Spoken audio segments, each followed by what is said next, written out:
자, 봉독하겠습니다. 사대교회 사자에게 편지하라. 하나님의 일곱 영과 일곱 뼈를 가지신 이가 이르시되 내가 내 행위를 아노니 내가 살았다 하는 이름은 가졌으나 죽은 자로다. 너는 일깨어 그 남은 바 죽게 된 것을 굳건하게 하라. 내 하나님 앞에 내 행위에 온전한 것을 찾지 못하였노니 그러므로 내가 어떻게 받았으며 어떻게 들었는지 생각하고 지켜 회개하라. 만일 일깨지 아니하면 내가 도둑같이 이르르니 어느 때에 내게 이르는지 내가 알지 못하리라. 그러나 사대에 그 옷을 더럽히지 아니한 자 몇 명이 내게 있어 흰 옷을 입고 나와 함께 다니리니 그들은 합당한 자인 영고라. 이기는 자는 이와 같이 흰 옷을 입을 것이요 내가 그 이름을 생명책에서 결코 지우지 아니하고 그 이름을 내 아버지 앞과 그의 천사들 앞에서 시인하리라. 귀 있는 자는 성령이 교회들에게 하시는 말씀을 들을지어다. 아멘.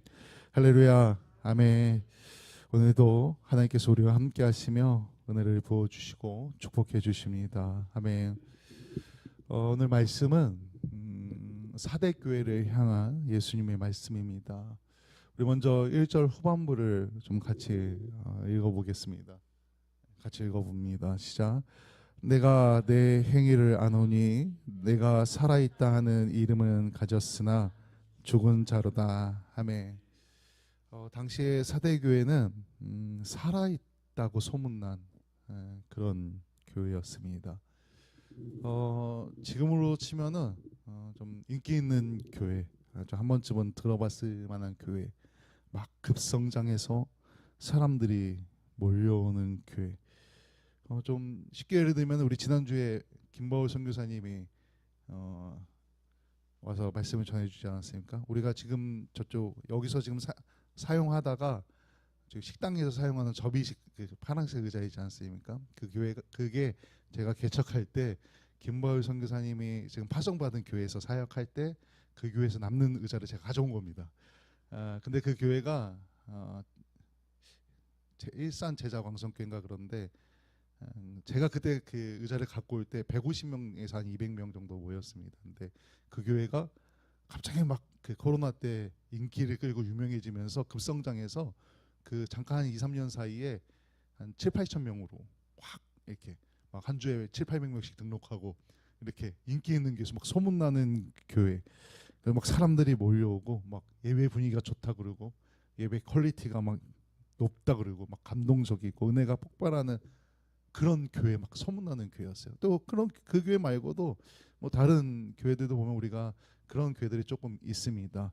근데 4대 교회가 그런 교회였어요. 막 사람들이 몰려오는 교회, 유명한 교회.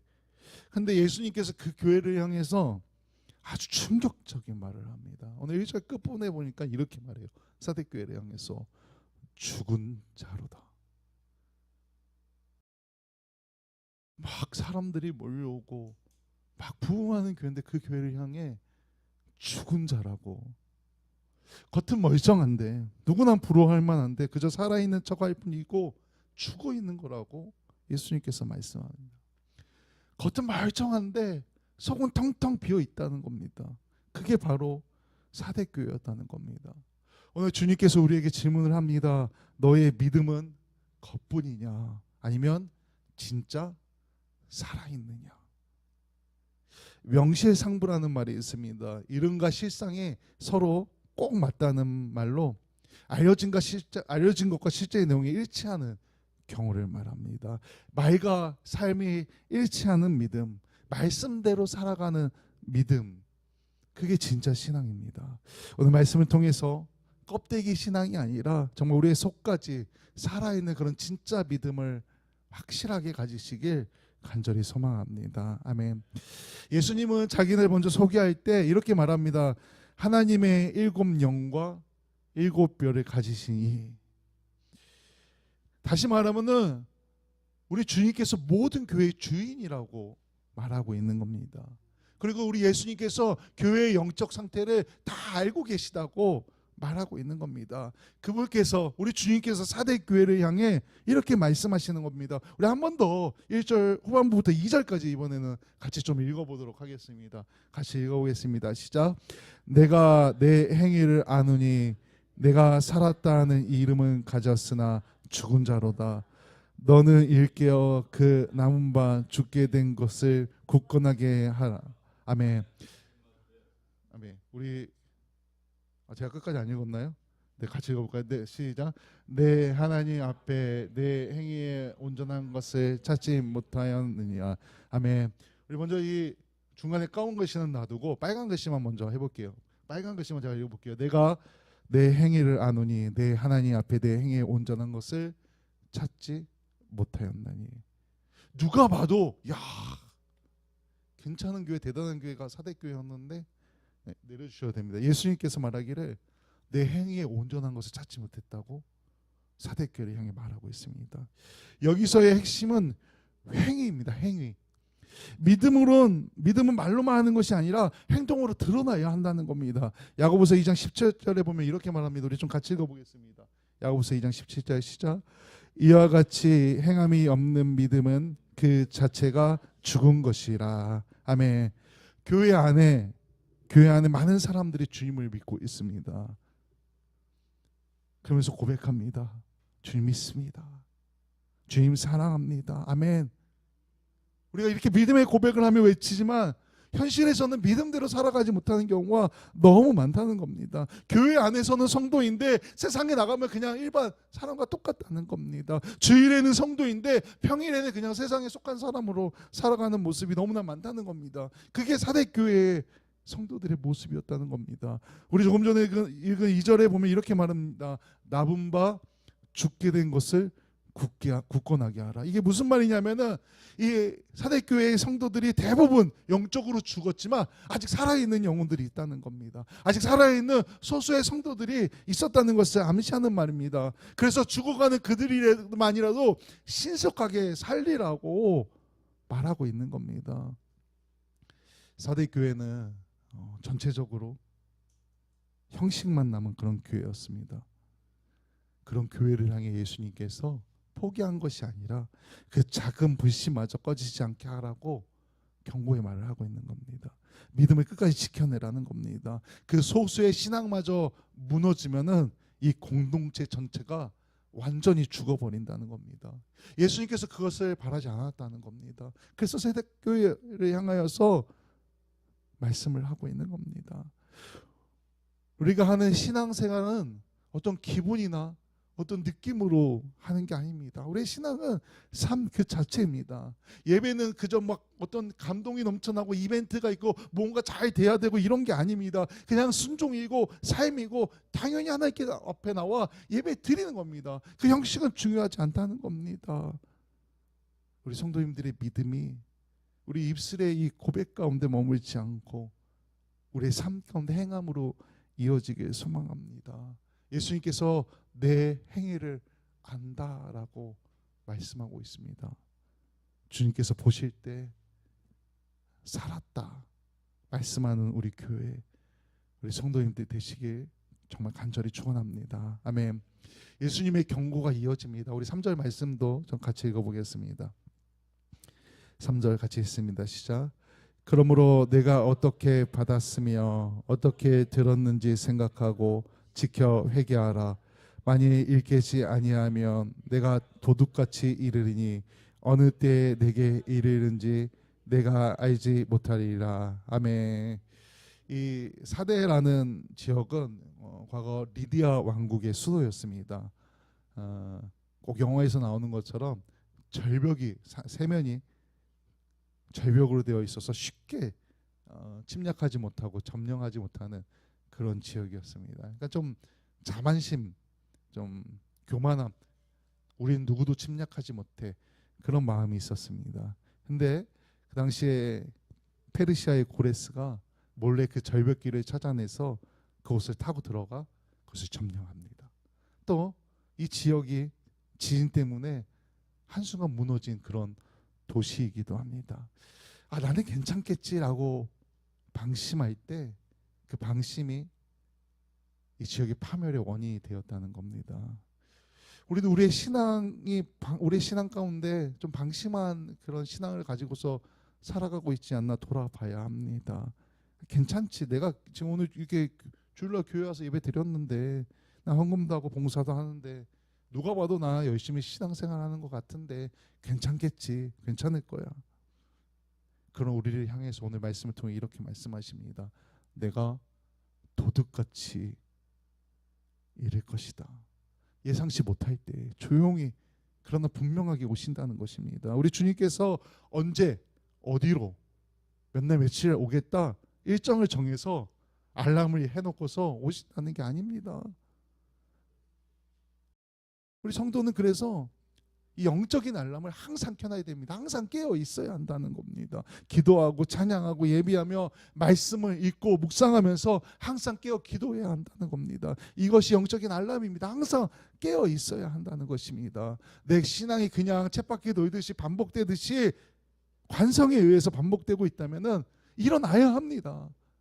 관성이 아니라 믿음으로 실제로 신앙을 행하면서 살아가야 한다는 겁니다. 우리 주님께서는 깨어있는 자를 찾으십니다. 언제 오실지 모르기 때문에 항상 깨어 기도하며 믿음을 지켜야 한다는 겁니다. 우리 성도님들이 그런 깨어있는 영적인 사람이 되기를 간절히 소망합니다. 아멘. 이제 책망만 한 게 아니라 그 죽어있는 사대교회에도 희망을 남기십니다. 우리 4절 말씀을 같이 읽어보겠습니다. 4절.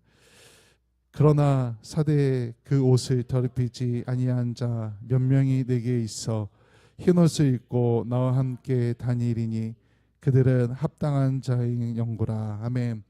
여기서 흰옷은 거룩과 승리의 상징입니다. 사대는 이 지역은 옷감으로 옷감 산업으로 유명한 지역이었습니다. 혹시 저희 중랑구도 이 상봉동이 봉제 공장으로 유명한 특구 지역인 거 혹시 아십니까? 그런 것처럼 이 사대도 옷감 산업으로 아주 유명한 지역이었어요. 그래서 그런 지역의 사람들에게 이 흰옷이라는 이 표현을 쓰면서 아주 실감나는 비유를 그들에게 하고 있는 겁니다. 이 흰옷을 입고 나와 함께 다닐 것이다 라고 비유하면서 이야기하고 있는 겁니다. 세상 속에서도 더럽혀지지 않은 굳건한 믿음을 가진 사람들, 그들이 바로 주님과 함께 다닐 것이라고 주님께서 직접 우리에게 말씀해주고 있는 겁니다. 그러면서 영적인 약속을 해주십니다. 우리 5절 말씀을, 약속의 말씀을 한번 같이 읽어보겠습니다. 5절 같이 읽어봅니다. 시작. 이기는 자는 이와 같이 흰 옷을 입을 것이요 내가 그 이름을 생명책에서 결코 지우지 아니하고 그 이름을 내 아버지 앞과 그의 천사들 앞에서 시인하리라. 아멘. 믿음을 굳건히 지킨 성도들의 이름을 생명책에서 결코 이름을 지우지 아니하신다 합니다. 그 이름을 내 아버지와 천사들 앞에서 시인하여 주신다 말씀하십니다. 이게 무슨 말이냐면은 저 이 사람 압니다. 이거요. 나 아는 사람이다. 하나님 앞에서 천사들 앞에서 시인하여 주신다고 말합니다. 제가 이게 좀 약간 정치적인 얘기일 수도 있긴 하지만 그걸 좀 배제하고 좀 들어주셨으면 감사하겠습니다. 우리 23년도가 24년도에 작년이었나 그 해병대 그 최상병이라고 그 홍수 때 사망한 사건이 있지 않습니까? 이때 관련해서 그 임모 사단장과 그리고 이모 대표가 그 재판이나 특검에서 서로 모르는 사이다, 일면식도 없다라는 발언을 했는데 최근에 그 박모 배우께서 22년도에 강남에서 같이 만나서 친한 트로트 가수의 초청으로 같이 밥을 먹었다, 같이 식사를 했다라는 발언을 해서 요즘 좀 이슈가 됐었습니다. 좀 자세한 사항은 기사를 좀 검색해 보시기 바랍니다. 그 얘기를 하자는 게 아니라 이 배우가 공식적으로 어떻게 보면 소신 발언을 한 겁니다. 자신한테 별로 이익이 되지 않는 발언을 정직하게 행한 겁니다. 그래서 이 배우를 질타하는 사람들이 좀 있었습니다. 이에 대해 이 배우가 뭐라고 말을 했냐면은 저는 부모님한테 그렇게 배웠습니다. 자신은 그렇게 교육받았다고 말한 겁니다. 정직함을 말하고 있는 겁니다. 바른 길을 이야기한 겁니다. 그러니까 자신의 신념이 그렇다고 자신이 피해받을 것과 상관없이 그냥 이야기한 겁니다. 진짜 속상한 것은 거짓말을 일삼고 책임을 회피한 이 사단장이 하나님의 이름을 거론하면서 자기가 하나님의 은혜 아래에 있다고, 하나님의 섭리로 자기가 이렇게 보호받고 있다고 표현을 했다는 겁니다. 언급했다는 겁니다. 저는 정말 단호하게 말할 수 있습니다. 가짜 신앙입니다. 남에게 피해를 주는 신앙은 가짜입니다. 남을 괴롭히는 신앙은 가짜입니다. 사대교회와 같은 모습입니다. 겉모습은 번지를 하지만 속은 죽은 가짜 신앙입니다. 하나님의 이름을 망령되이 부른 것입니다. 죽은 신앙. 우리의 신앙이 세상 속에서 더럽혀지지 않는다는 것은 다른 사람이 뭐라 하는 것은 상관없습니다. 세상의 시선은 상관없이 우리의 신념, 믿음의 그 신념을 지켜야 한다는 겁니다. 확고한 신념이 있어야 합니다. 그 신념은 세상 가운데 사랑으로 나타나야 합니다. 성경에서 바른 신앙, 공의, 정직을 얘기하고 있습니다. 선함을 이야기하고 있습니다. 성도는 그 선함의 신념이 있어야 된다는 겁니다. 믿음의 신념이란 불법을 행하는 게 아닙니다. 불법을 행하면서 잘 될 때 하나님의 은혜라고 말하는 것이 아닙니다. 선하게, 착하게 그렇게 하라고 말합니다. 남들도 다 그래. 그게 아니라 나는 주님 뜻대로 살겠습니다 라는 결단이 있어야 한다는 겁니다. 그리고 이 결단 위에는 하나님의 사랑, 예수님의 사랑이 있어야 합니다. 세상의 가치관이, 세상의 유행이 우리의 믿음을 흔들 수 있습니다. 그럴 때 나는 흰옷 입은 사람처럼 깨끗한 믿음으로 주님과 동행해야 합니다. 믿음을 지키면 예수님께서 우리와 함께 다니신다고 오늘 말씀을 통해 선포해 주고 있습니다. 주님께서 인정받는 이름, 하늘 생명책에 기록된 이름으로 사랑을 행하며 살아가시길 간절히 소망합니다. 사대교회는 겉으로는 살아있다는 평판을 받았지만 실제로는 죽어 있었습니다. 오늘 우리에게도 같은 질문이 주어집니다. 너의 믿음은 이름뿐이냐 아니면 명실상부하냐? 믿음은 감정이 아닙니다. 믿음은 습관도 아닙니다. 믿음은 살아있는 하나님과의 관계입니다. 성도는 매일 주님과의 연결 상태를 점검해야 합니다. 주님과 우리의 신호가 끊어지면 안 됩니다. 아무것도 할 수 없습니다. 오늘 예수님께서 말씀하십니다. 이기는 자는 흰옷을 입을 것이요 그 이름을 내 아버지 앞과 그의 천사들 앞에서 시인하리라. 진짜 신앙은 이기는 신앙입니다. 남들이 다 흐릿해져도 끝까지 깨어서 주님을 붙드는 것, 그게 진짜 신앙이고 살아있는 믿음입니다. 오늘 말씀 앞에서 우리의 신앙을 한번 돌아보길 소망합니다. 내 믿음은 이름만 남은 껍데기인가 아니면 지금도 주님 안에서 살아 숨쉬고 있는가? 주님은 우리에게 형식보다 마음을, 말보다 우리의 삶을 보십니다. 그래서 오늘도 조용히 우리를 부르십니다. 다시 살아나자, 다시 깨어나자, 사랑으로 행하라. 그리고 우리를 향해 선포해 주십니다. 그래, 너는 살아있구나. 죽은 자가 아니라 살아있는 자라 우리에게 선포해 주십니다. 그 말씀을, 그 음성을 듣고 믿음으로 승리하며 사랑을 행하며 세상 가운데 복음 위에 살아가는 우리 성도님들 되시길 주님의 이름으로 간절히 축원합니다. 아멘.